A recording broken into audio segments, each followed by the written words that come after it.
Supreme court కీలక తీర్పు వెలువరించింది. ఈ నెల 21న నీట్ ఎగ్జామ్ నిర్వహించనుంది.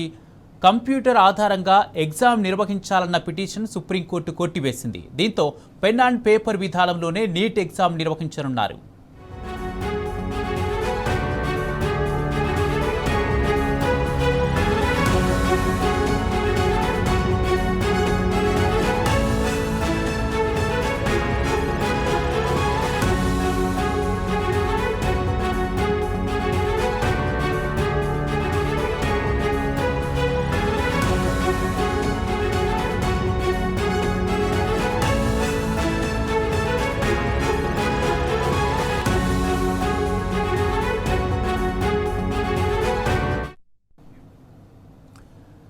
నీట్ యూజీ రీ ఎగ్జామ్పై సుప్రీంకోర్టు కీలక ఉత్తర్వులు జారీ చేసింది.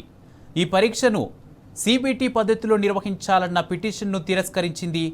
ఓఎంఆర్ పద్ధతిలోనే నిర్వహించాలని ఆదేశించింది. అకస్మాత్తుగా పరీక్ష విధానాన్ని మార్చడం ఆచరణాత్మకంగా కష్టమని పేర్కొంది. ప్రశ్నాపత్రం లీకేజీ నేపథ్యంలో ఇటీవల నీట్ పరీక్షను రద్దు చేసిన కేంద్రం జూన్ 21న దేశవ్యాప్తంగా తిరిగి నిర్వహించనుంది.